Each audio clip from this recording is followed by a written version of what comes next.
Apa Apa kabar kabar Pak Pak Tata Tata dan dan teman-teman? teman-teman? Saya Kailin Sutanto dari kelas 9A nomor presensi 7. Saya Darren Davon Tambayong dari kelas 9A nomor absen 10. Saya Niko Seti Margono dari kelas 9A nomor 28. Dan saya Vita Valerian Agatha dari kelas 9 absen 32. Dalam video ini, kelompok kami akan menjelaskan mengenai agama Hindu Tengger. Kami akan menjelaskan secara rinci dan detail mengenai upacara Kasada, yang merupakan salah satu upacara umat Hindu Tengger. Nah, sebenarnya apa sih Hindu Tengger ini? Hindu Tengger yang juga disebut dengan Hindu Mahayana mempercayai adanya Sang Hyang Agung, roh para leluhur, hukum karma, reinkarnasi, dan juga moksa yang artinya kelepasan atau kebebasan. Kepercayaan masyarakat Tengger terhadap roh diwujudkan sebagai danyang, yaitu makhluk halus penunggu desa yang dipuja di sebuah punden. Jumlah umat yang menganut agama Hindu Tengger ini tidak banyak, yakni sekitar 100.000 jiwa. Perbedaan Hindu Bali dan Hindu Tengger. Masyarakat Bali menganut Hindu Dharma. Masyarakat Tengger memeluk agama Hindu Mahayana. Prinsip yang mereka yakini kurang lebih sama, terutama kepercayaan bahwa karma itu ada. Namun Hindu Tengger tidak menerapkan sistem kasta. Asal nama Tengger. Tengger berasal dari gabungan nama leluhur suku Tengger, yakni Rara Anteng dan Joko Seger. Tengger berarti berdiri tegak atau berdiam tanpa gerak, yang melambangkan watak orang Tengger. Yang berbudi pekerti luhur yang harus tercermin dalam segala aspek kehidupan. Tengger juga bermakna pegunungan yang sesuai dengan daerah kediaman suku Tengger. Prinsip ajaran. Masyarakat Hindu Tengger memiliki 3 prinsip ajaran Hindu, yang di dalamnya masih ada kepercayaan terhadap nenek moyang. Ketiga prinsip tersebut ialah pemujaan kepada Tuhan, pemujaan kepada leluhur, dan pemujaan kepada alam semesta. Adat istiadat budaya Tengger merupakan adaptasi turun-temurun. Ada penanggalan Tengger yang digunakan untuk hari, bulan, dan tahun. Sistem penanggalan ini dipakai untuk tanda-tanda kejadian alam, pertanian, peternakan, dan bidang budaya.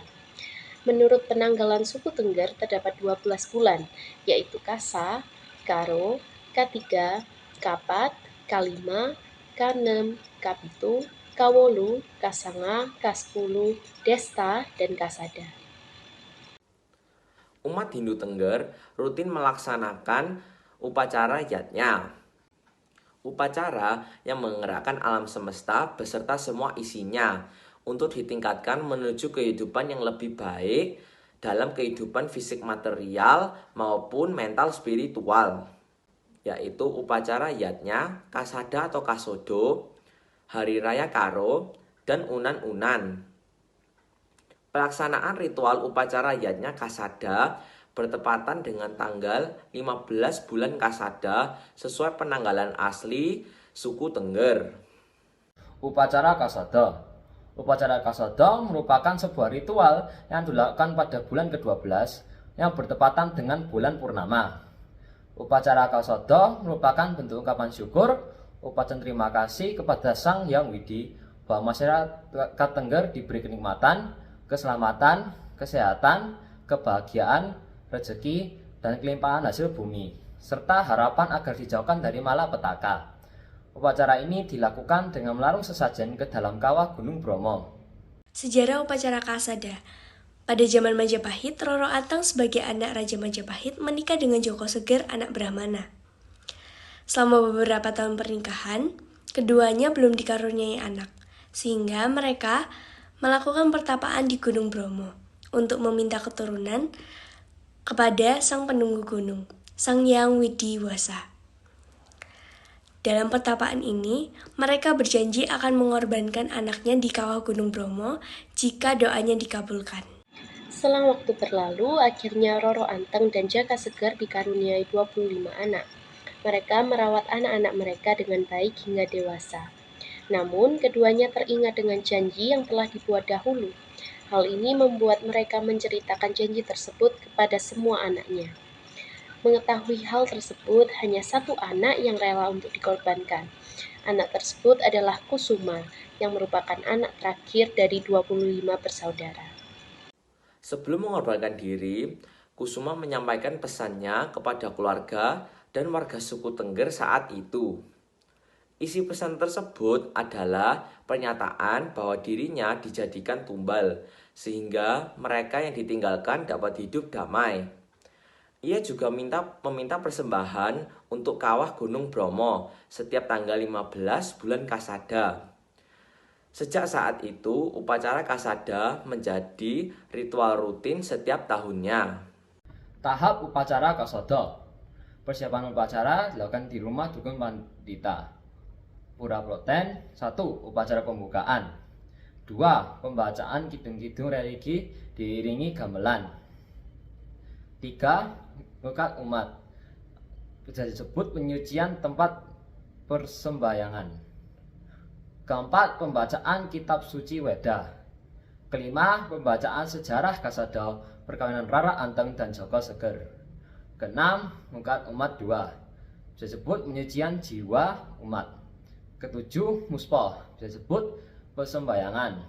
8. Doa pasca sembahyang atau bisa disebut pembacaan mantra.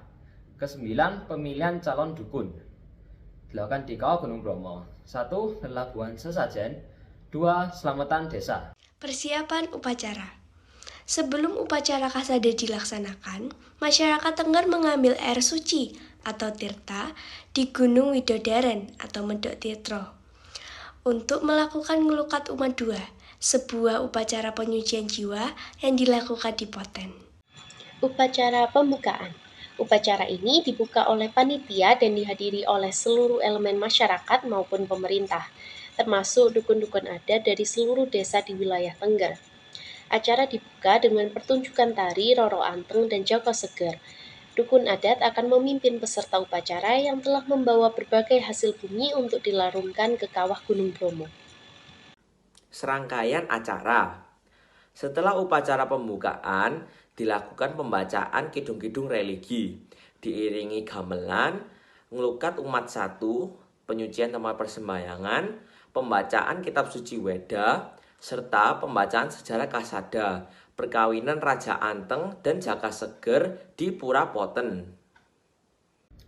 Ngelukat umat 2. Ngelukat umat kedua dilakukan dengan membagikan bija, bisa disebut butir atau biji, yang ditempelkan pada dahi umat, memberikan wewangian atau bunga, membakar dupa di perapen, serta memercikkan tirta di kepala dan wajah umat. Muspa, pembacaan mantra, dan dukun baru. Muspa adalah sembahyang yang dipimpin oleh Pinandita atau pemuka. Pembacaan mantra pasca sembahyang terdiri dari 5 mantra yang berisi pujian-pujian terhadap Tuhan dan permohonan agar diberi kehidupan yang damai. Selanjutnya, pemilihan calon dukun baru yang menggantikan dukun sebelumnya. Lelabuhan sesajen. Lelabuhan sesajen merupakan acara inti dari upacara Kasada.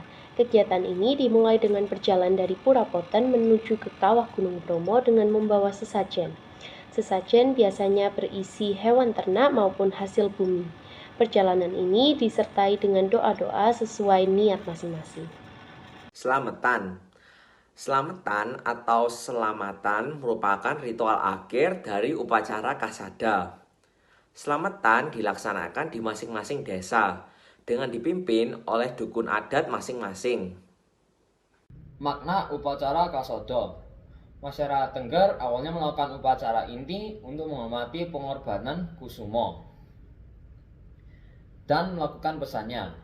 Seiring waktu berjalan, warga kemudian menganggap Gunung Bromo adalah bagian alam yang suci dan telah menjadi sumber kehidupan bagi mereka.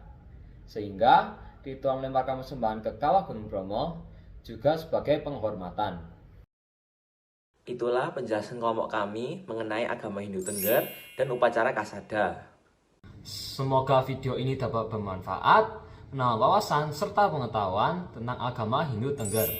Terima kasih dan sampai jumpa.